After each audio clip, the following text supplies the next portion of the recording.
வணக்கம். இன்றைய முக்கிய செய்திகள்.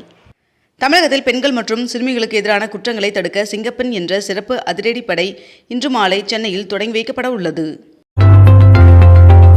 இந்தியாவின் சில பகுதிகளில் ஏற்படும் இயல்பற்ற மக்கள் தொகை மாற்றங்களை ஆய்வு செய்ய மத்திய உள்துறை அமைச்சகம் உயர்மட்ட குழுவை அமைத்துள்ளது.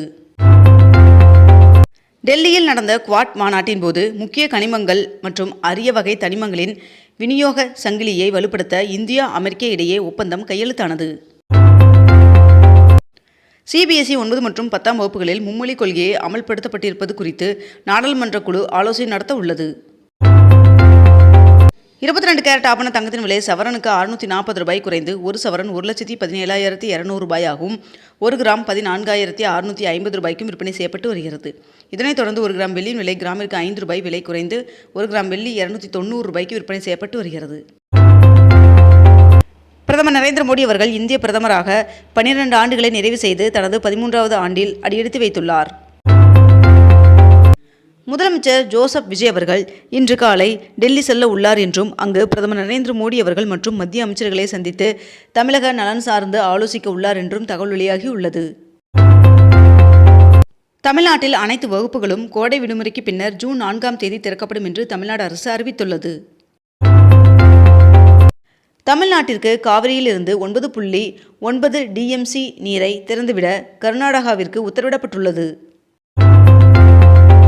எரிபொருள், உரம், அந்நிய செலாவணி ஆகியவற்றில் கவனம் செலுத்த வேண்டும் என்று ஒன்றிய அமைச்சர் நிர்மலா சீதாராமன் அவர்கள் வலியுறுத்தியுள்ளார். புதிய திரைப்படங்களுக்கு முதல் 7 நாட்களுக்கு காலை 9 மணி முதல் மொத்தம் 5 நாட்கள் திரையிட அனுமதி அளித்துள்ள முதல்வர் விஜய் அவர்களுக்கு நடிகர் விஷால் அவர்கள் நன்றி தெரிவித்துள்ளார். காவிரி ஆற்றின் குறுக்கே மேகதாது அணை கட்ட கர்நாடகா பூமி பூஜை அறிவித்த நிலையில் உச்சநீதிமன்ற தீர்ப்பை மீற வேண்டாம் என்று கர்நாடகாவிற்கு அறிவுறுத்துமாறு பிரதமர் நரேந்திர மோடி அவர்களுக்கு முதலமைச்சர் விஜய் அவர்கள் கடிதம் எழுதியுள்ளார். பங்குச்சந்தையில் இந்தியாவை முந்தி 5வது இடத்தை பிடித்தது தைவான். திருவாரூர் புறவழிச்சாலைக்கு 1427 கோடி ரூபாய் நிதி ஒதுக்கியது மத்திய அரசு. வைகாசி விசாக திருவிழாவை முன்னிட்டு திருச்செந்தூர் நெல்லை இடையே மே 30ஆம் தேதி முன்பதிவில்லா சிறப்பு ரயில்கள் இயக்கப்பட உள்ளதாக தெற்கு ரயில்வே அறிவித்துள்ளது. தமிழ்நாட்டை சேர்ந்த 7 பேர் உட்பட முதல் கட்டமாக 66 பேருக்கு பத்ம விருதுகளை ஜனாதிபதி திரௌபதி முர்மு அவர்கள் வழங்கினார். தமிழகத்தில் இன்று முதல் 30ஆம் தேதி வரை ஒரு சில இடங்களிலும் புதுவை மற்றும் காரைக்கால் பகுதிகளிலும் இடிமின்னல் மற்றும் பலத்த காற்றுடன் லேசான முதல் மிதமான மழை பெய்ய வாய்ப்புள்ளதாக வானிலை மையம் தகவல் தெரிவித்துள்ளது. ஸ்ரீரங்கம் அருள்மிகு அரங்கநாத சுவாமி திருக்கோவிலில் உண்டியல் காணிக்கையாக 82,55,000 ரூபாய் கிடைக்கப்பெற்றுள்ளதாகவும் தங்கம் 63 கிராம் கிடைக்கப்பெற்றுள்ளதாகவும் தெரிவிக்கப்பட்டுள்ளது. நகராட்சி நிர்வாகம் குடிநீர் வழங்கல் துறையின் டெண்டர் தொடர்பான அனைத்து நடவடிக்கைகளும் ஆன்லைனிலேயே நடைபெறும் என்று அறிவிக்கப்பட்டுள்ளது.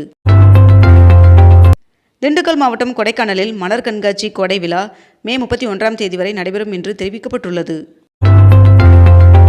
பக்ரீத் பண்டிகை விடுமுறை தேதியில் ஏற்பட்ட மாற்றத்தை தொடர்ந்து மே 28ஆம் தேதி நடக்க இருந்த கியூட் யூஜி தேர்வு ஒத்திவைக்கப்பட்டுள்ளது. திருவண்ணாமலையில் கிரிவலம் செல்வதற்கான நேரம் அறிவிக்கப்பட்டுள்ளது. சிறு குறு தொழில் நிறுவனங்களுக்கான நிலுவையை 15 நாட்களில் வழங்க நிதியமைச்சர் நிர்மலா சீதாராமன் அவர்கள் உத்தரவிட்டுள்ளார். தென் அமெரிக்க நாடான சிலியின் வடக்கு பகுதியில் ரிக்டர் அளவில் 6.9ஆக சக்தி வாய்ந்த நிலநடுக்கம் ஏற்பட்டது. எண்ணெய் நிறுவனங்களின் தினசரி இழப்பு 600 கோடியாக குறைந்தது. T20 போட்டியில் 200 ரன்கள் எடுப்பதே தனது இலக்கு என்று கிரிக்கெட் வீரர் வைபவ் சூரியவன்சி அவர்கள் தெரிவித்துள்ளார். ஆதிதிராவிடர் பழங்குடியினர் மாணவர்கள் உயர்கல்வி நிறுவனங்களில் சேர நுழைவுத் தேர்விற்கான சிறப்பு பயிற்சி வகுப்புகள் மூலம் பயன்பெற அழைப்பு விடுக்கப்பட்டுள்ளது. தமிழகத்தில் கூட்டுறவு வங்கிகளில் 2025ஆம் ஆண்டு மே 1ஆம் தேதி முதல் 2026ஆம் ஆண்டு பிப்ரவரி 28ஆம் தேதிக்குள் பெற்ற கடன்கள் தள்ளுபடி செய்யப்படும் என்று தெரிவிக்கப்பட்டுள்ளது. அதாவது குறு விவசாயிகளுக்கு 50,000 வரையிலான விவசாய கடன்கள் தள்ளுபடி செய்யப்படுகிறது. மேலும் சிறு விவசாயிகளுக்கு 50% வரை கடன் தள்ளுபடி செய்யப்படுகிறது என்றும் தெரிவிக்கப்பட்டுள்ளது. பாகுபாடு இன்றி அனைத்து விவசாயிகளின் பயிர்க்கடன்களை முழுவதும் தள்ளுபடி செய்ய வேண்டும் என்று தமிழக விவசாயிகள் சங்க மாநில தலைவர் வேலுச்சாமி அவர்கள் அறிக்கை வெளியிட்டுள்ளார். தமிழ்நாட்டில் 9 இடங்களில் 100 டிகிரி ஃபாரன்ஹீட் மற்றும் அதற்கு மேல் வெயில் பதிவாகியுள்ளது. ஹார்முஸ் ஜலசந்தியில் சுங்க கட்டணம் வசூலிக்கப்படாது என்று ஈரான் வெளியுறவு அமைச்சகம் தெளிவுபடுத்தியுள்ளது. பக்ரீத் பண்டிகை மற்றும் தொடர் விடுமுறை ஆகியவற்றை முன்னிட்டு தமிழகத்தில் 3505 சிறப்பு பேருந்துகள் இயக்கப்பட உள்ளதாக தெரிவிக்கப்பட்டுள்ளது. புதிய திரைப்படங்கள் வெளியாகி ஒரு வாரத்திற்கு 5 காட்சிகள் திரையிடலாம் என்றும், மேலும் வார இறுதி நாட்கள், பொது விடுமுறை நாட்கள், உள்ளூர் பண்டிகை நாட்களில் தினசரி 5 காட்சிகள் திரையிட அனுமதி வழங்கப்பட்டுள்ளது. நீட் முறைகேடு வழக்கில் 3 நாட்களில் NTA பிரமாண பத்திரம் தாக்கல் செய்ய உச்சநீதிமன்றம் உத்தரவிட்டுள்ளது. மேகதாது அணை விவகாரத்தில் சட்ட நடவடிக்கை எடுக்க முதலமைச்சர் விஜய் அவர்கள் அறிவுறுத்தியுள்ளார். திண்டுக்கல் மாவட்டம் கொடைக்கானலில் வனத்துறை கட்டுப்பாட்டில் உள்ள தூண்பாறை, குணா குகை, பைன் மரக்காடுகள் மற்றும் மேயர் சதுக்கம் ஆகிய சுற்றுலா தலங்களுக்கு கட்டணமின்றி காணலாம் என்று மாவட்ட ஆட்சியர் அறிவித்துள்ளார்.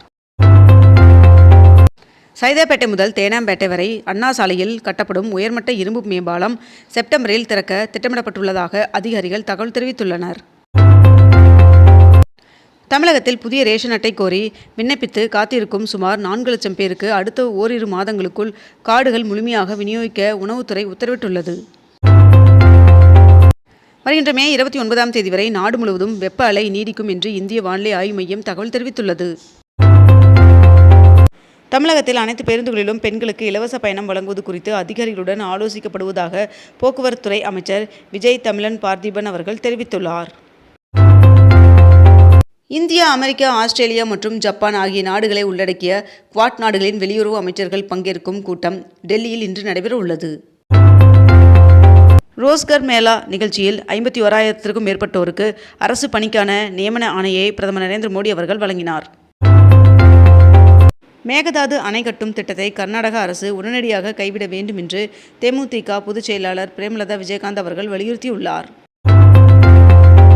தமிழகத்தில் 8000 தனியார் மருத்துவமனைக்கு தற்காலிக அனுமதி வழங்கப்படும் என்ற அரசின் அறிவிப்பிற்கு நாம் தமிழர் கட்சி ஒருங்கிணைப்பாளர் சீமான் அவர்கள் கண்டனம் தெரிவித்துள்ளார். IAS, IPS உள்ளிட்ட பதவிக்கான முதல் நிலை தேர்வு நேற்று நடைபெற்றது. இந்தியா முழுவதும் சுமார் 7 லட்சம் பேர் இத்தேர்வில் பங்கேற்றனர். ரேஷன் கடைகளுக்கு வரும் பொதுமக்களிடம் ஊழியர்கள் கனிவாகவும் மரியாதையுடனும் நடந்து கொள்ள வேண்டும் என்று கூட்டுறவுத்துறை அமைச்சர் காந்திராஜ் அவர்கள் அறிவுறுத்தியுள்ளார். தமிழ்நாட்டில் உள்ள அனைத்து கோவில்களிலும் செயல்படும் பிரசாத கடைகளில் விற்பனை செய்யப்படும் பிரசாதங்கள் தயாரிப்பு தேதி மற்றும் காலாவதி தேதி குறிப்பிடப்பட்டிருக்க வேண்டும் என்று தெரிவிக்கப்பட்டுள்ளது. இத்துடன் இன்றைய தலைப்புச் செய்திகள் நிறைவடைகின்றன. மேலும் இதுபோன்ற அண்மை தகவல்களை உடனுக்குடன் தெரிந்து கொள்ள அக்னிபூ சேனலை சப்ஸ்கிரைப் செய்து கொண்டு தொடர்ந்து இணைந்திருங்கள். நன்றி, வணக்கம்.